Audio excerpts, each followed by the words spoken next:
राजनीति में बड़े हित के लिए कुछ चीज़ें त्यागनी पड़ती हैं। नीतीश कुमार जी ने भारतीय जनता पार्टी को चुना है तो निश्चित रूप से बिहार का भला ही होगा। देखिए, जो चीज़ें वैलेंटाइन डे पर जो देखने को मिलती हैं, जो बाह्य रूप उसका देखने को मिलता है, आज के वैलेंटाइंस को देखें तो बहुत बड़ा एक चेंज मिलेगा।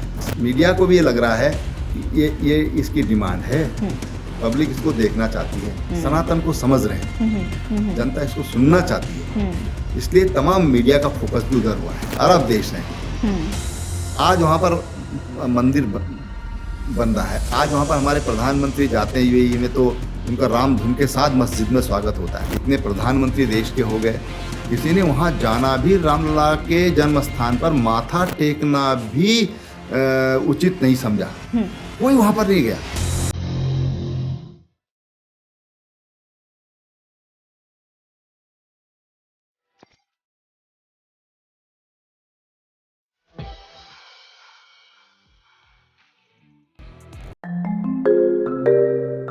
ओ हाय एवरीवन, आप देख रहे हैं आपकी आकांक्षा और मैं हूं आपके साथ आकांक्षा चौहान। अपनी इस पॉडकास्ट सीरीज की शुरुआत हम एक ऐसी शख्सियत से करने जा रहे हैं जिन्होंने उत्तराखंड के गठन में अपनी एक बेहद अहम भूमिका निभाई। उत्तराखंड की राजनीति में बहुत कुछ दिया है उन्होंने। गौ माता से बहुत ज्यादा प्रेम करते हैं, कॉन्ट्रोवर्शियल रिमार्क से अक्सर सुर्खियों में रहे। जान पाए कौन? अरे उत्तराखंड के पूर्व मुख्यमंत्री त्रिवेंद्र सिंह रावत। चलिए जानते हैं त्रिवेंद्र सिंह रावत असल में है कौन, पर उसके लिए हमें देहरादून जाना होगा। चलिए।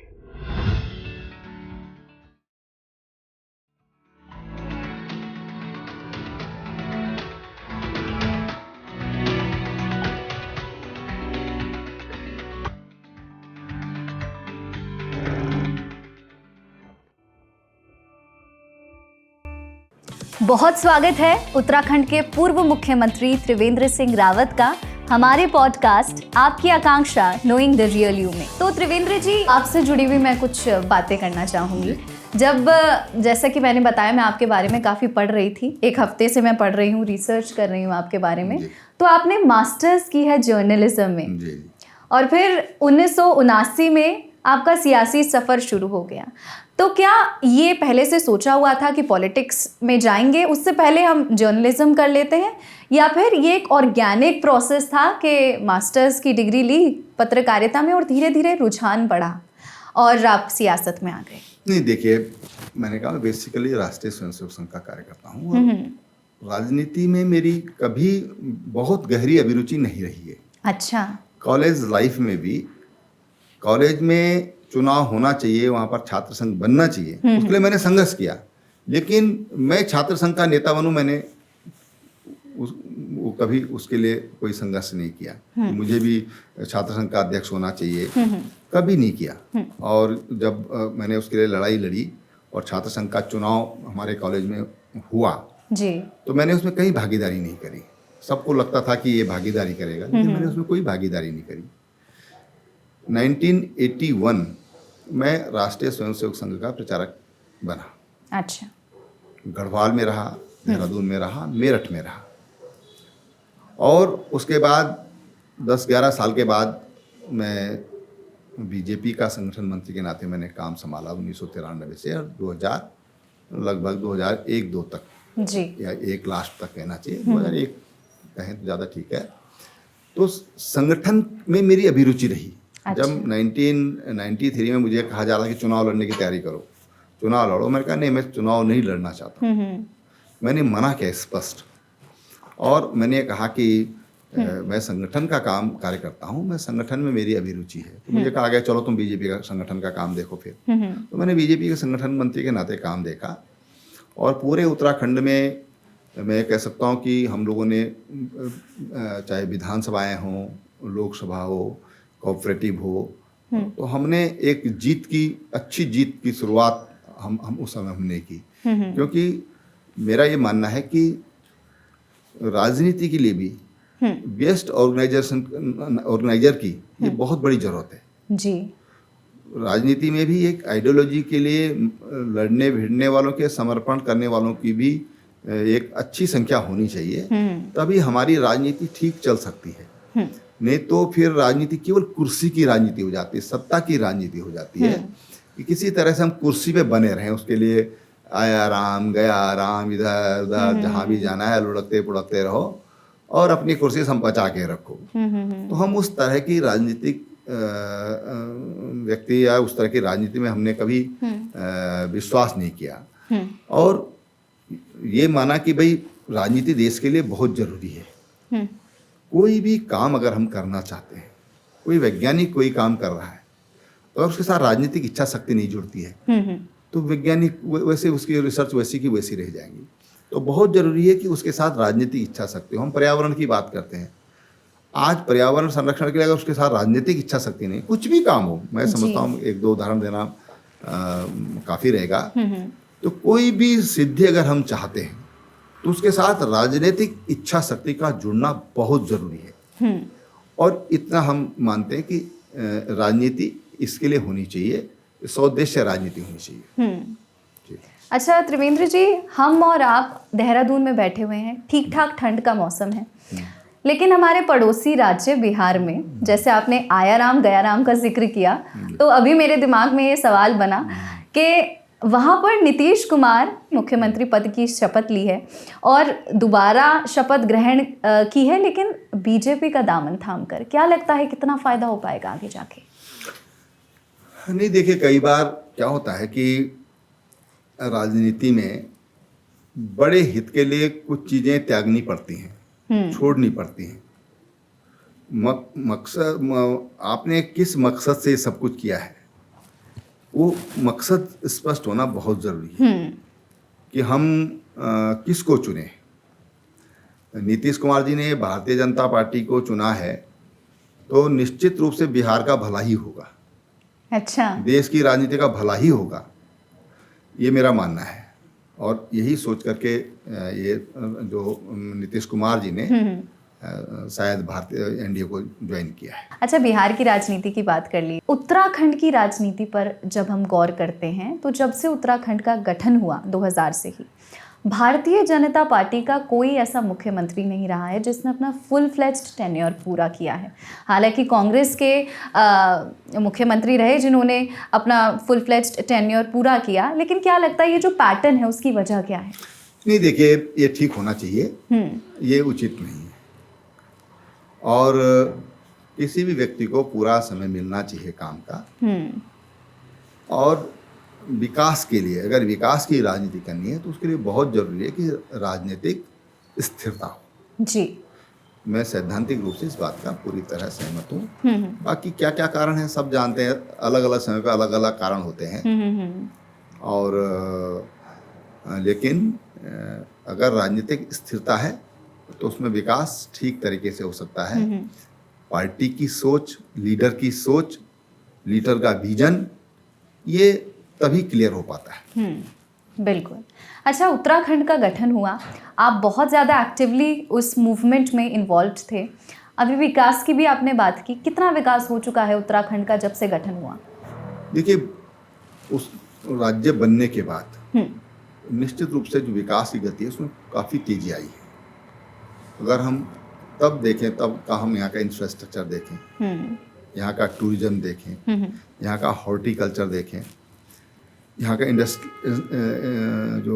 इंडस्ट्रियल डेवलपमेंट देखें, तो आप ये देखेंगे कि बहुत बड़ा चेंज आया है।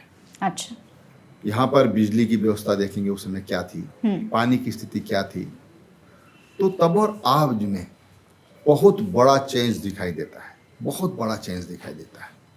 मैं उन लोगों, जो लोग कहते कुछ नहीं हुआ कुछ नहीं हुआ, मैं उन लोगों से बिल्कुल भी सहमत नहीं हूँ। आज हमारे प्रदेश के गांव लगभग 16,000 के करीब हैं। कहीं पर 10 परिवार हैं, कहीं पर 5 परिवार हैं, वो भी एक गांव ही है, मजरे हैं छोटे छोटे। लेकिन आज हमारे लगभग जो 200 की आबादी से अधिक के गांव हैं, लगभग हर गांव लगभग सड़क पहुंच गई है या आसपास पहुंच गई है। हर गांव सभा सड़क से बहुत पहले टच हो चुकी है। हर गांव में बिजली है और 23 आवर एवरेज है, उससे थोड़ा ज़्यादा ही है। अच्छा, बिजली है। हर घर पानी जा रहा है। आज school, college, universities, technical university, private college, private management college आज उत्तराखंड में बहुतायत में है, बहुतायत में खुले हैं। तो हर जगह आज अगर हम देखेंगे तो बहुत बड़ा चेंज आया है। मुझे तो जब मैं मुख्यमंत्री बना था 2017 में, मेरे पास उस समय 934 डॉक्टर थे, और जिस दिन मैंने मुख्यमंत्री का छोड़ा उस दिन मेरे पास लगभग 2500 डॉक्टर थे। लगभग मेरे पास 2750 डॉक्टर्स की ज़रूरत थी, उनमें से 2400 हमारे पास डॉक्टर थे। और ये भी इस वजह से थी कि जो विशेषज्ञ डॉक्टर हैं वो मिले नहीं। मैंने उड़ीसा में कोशिश करी, मैंने दक्षिण में कोशिश करी, मैंने आर्मी चीफ से उस समय बातचीत करी कि आर्मी के रिटायर्ड डॉक्टर हमको मिल जाए, पर विशेषज्ञ डॉक्टर मिले नहीं। आज भी उनकी कमी है, पूरे देश में कमी है।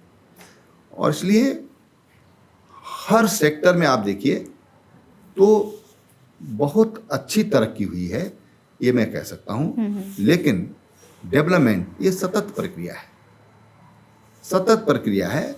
उसी सतत उसमें नई नई चीज़ें जोड़ना, नए नए सुविधाएं उसमें देना, ये डिमांड बनी रहेगी। फरवरी का महीना, वैलेंटाइंस डे, युवा बहुत ज़्यादा प्रभावित है वेस्टर्न कॉन्सेप्ट से। आप इन सभी दिनों को कैसे देखते हैं? देखिए, मैं तो अपने भारत के लोगों से यही कहना चाहूँगा, युवाओं से यही कहना चाहूँगा कि भाई तुम अपने आप को देखो, अपने अतीत को देखो, और आप विदेशी जो कल्चर है उस अपने कल्चर पर स्वाभिमान के साथ रहना सीखो। उसके प्रति जो गर्व का भावना चाहिए उसको समझिए। देखिए, भारत और वेस्टर्न क्या है, कल्चर को थोड़ा परिभाषित करना चाहूँगा जी। देखिए, जो चीज़ें वैलेंटाइन डे पर जो देखने को मिलती हैं, जो बाह्य रूप उसका देखने को मिलता है, अब वैलेंटाइन को छोड़ दिया जाए अगर और आज के वैलेंटाइन्स को देखें तो बहुत बड़ा एक चेंज मिलेगा। लेकिन कल्चर किसको कहते हैं? कल्चर अच्छाई को कहते हैं, जो अच्छी चीज़ है।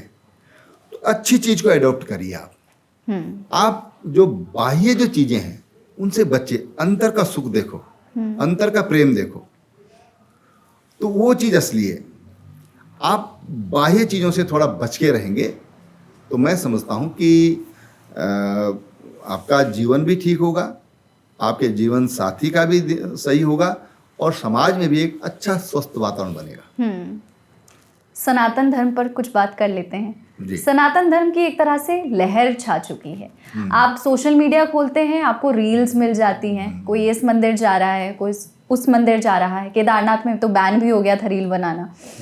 और आप YouTube खोलते हैं, कोई ना कोई प्रवचन दे रहा होता है, संत बाबा बनकर बैठे हुए हैं लोग। क्या लगता है, देश का जो हिंदू है पूरी तरह से जाग चुका है या अभी भी कुछ जागना बाकी है?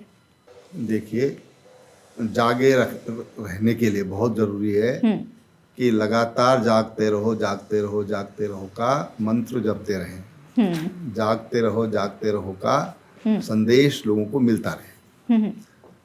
जहाँ तक आपने एक बात पूछी कि किसी भी जो सोशल मीडिया फोरम है जी, उस पर संत महात्मा दिखाई देते हैं।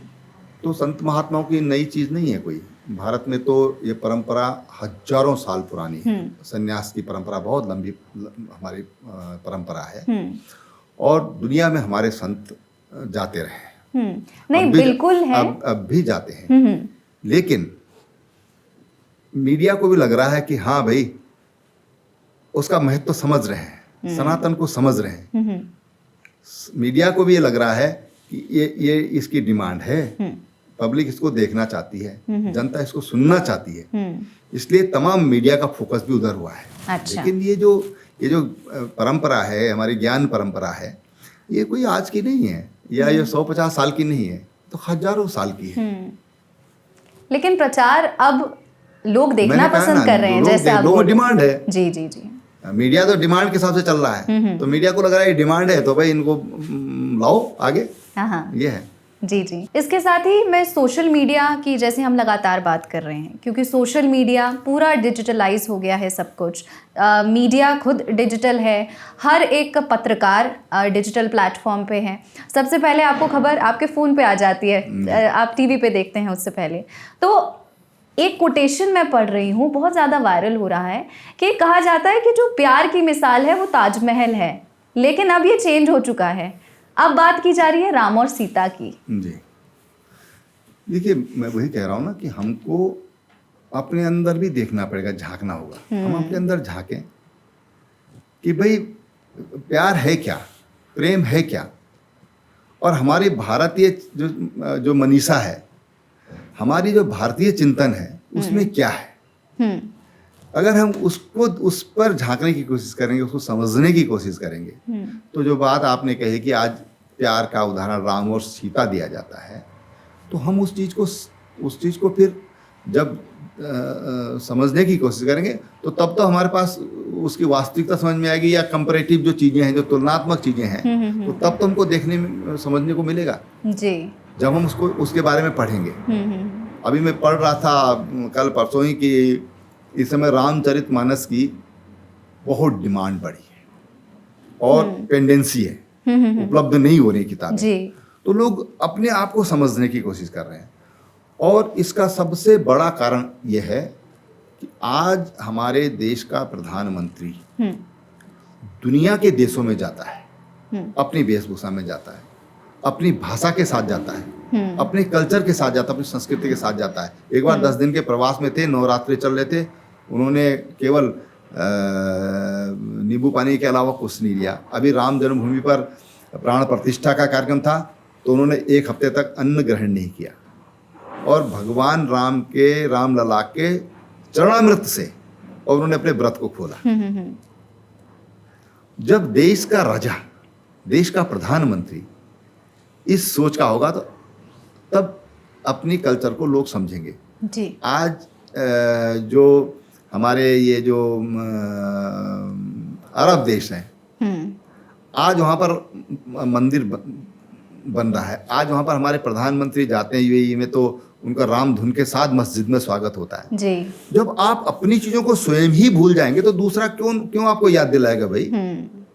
तो पहले हमको अपनी चीज स्वयं अपनानी होगी, अपने आप पर उसके प्रति गर्व की अनुभूति करनी होगी, तब दूसरा समझेगा। अब स्वामी विवेकानंद जी गए दुनिया में, तो दुनिया की समझ में आया कि हाँ, लेडीज एंड जेंटलमैन नहीं, ब्रदर्स एंड सिस्टर होता है।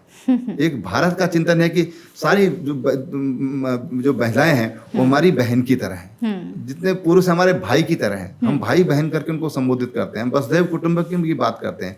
अगर Vivekananda ji ladies and gentleman कहते तो क्या कौन विवेकानंद जी को पूछ रहा था? बिल्कुल कोई नहीं पूछता। विवेकानंद जी ने भारत का चिंतन, भारत की सोच, भारत का सामाजिक जो ताना बाना है, भारत की कल्चर के, यही कल्चर है।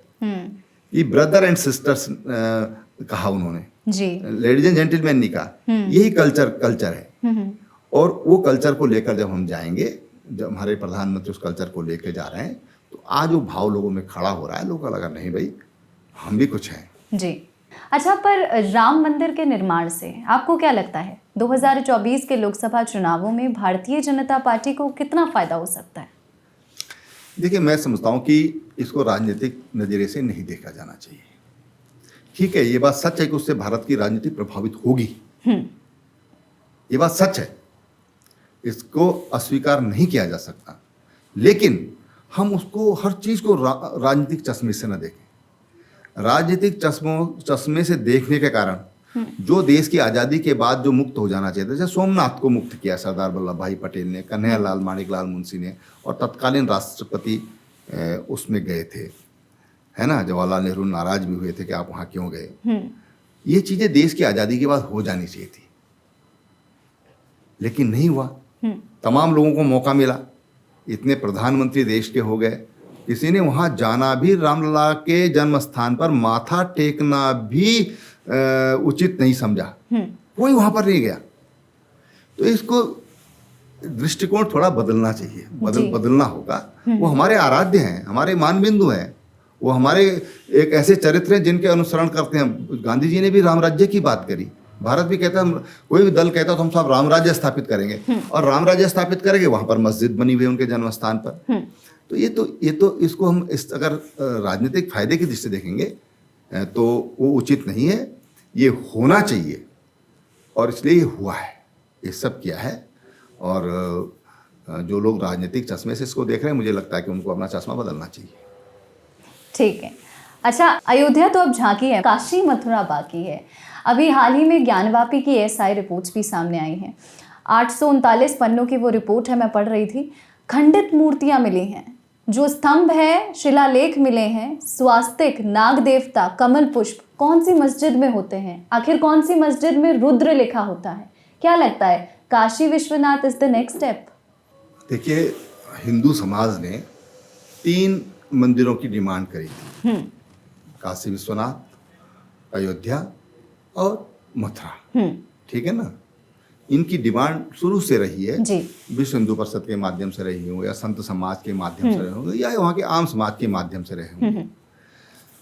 अभी जो भी होगा, मैं मानता हूँ कि वो समय पर और जिस तरह से जो जनता जो चाहती है उसके हिसाब से होगा। उस पर अभी किसी को भी उसके बारे में कोई अदरवाइज नहीं सोचना चाहिए, नहीं विचार करना चाहिए। अभी काशी विश्वनाथ जी का हुआ है, अयोध्या जी का हुआ है। ईएसआई की रिपोर्ट काशी विश्वनाथ की भी एक तरह से पॉजिटिव आई है कि भाई वहाँ पर ये सब चीज़ें थी। लेकिन मैं समझता हूँ कि इन सब चीज़ों पर प्रतिक्रिया न दी जाए तो अच्छा है। वो भी आगे देखा जाएगा, जैसे जैसे और खुलासे होंगे और रिपोर्ट्स के सर पे सामने आएंगे। बिल्कुल। मथुरा का भी जिक्र आपने किया, क्योंकि ये तीनों ही जगहें ऐसी।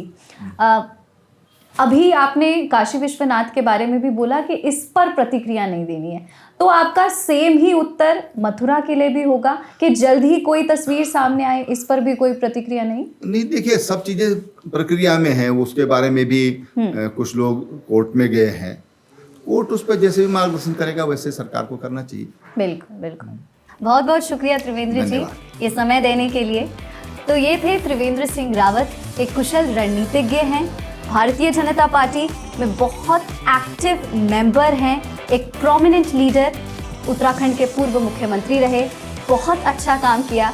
आज हमारे साथ बैठे, हमसे बातचीत की और कुछ ऐसी अनकही कहानियाँ बताई जो शायद कभी किसी से साझा नहीं की है। तो ऐसी ही अनकही कहानियों के लिए आप देखते रहिए आपकी आकांक्षा, नोइंग द रियल।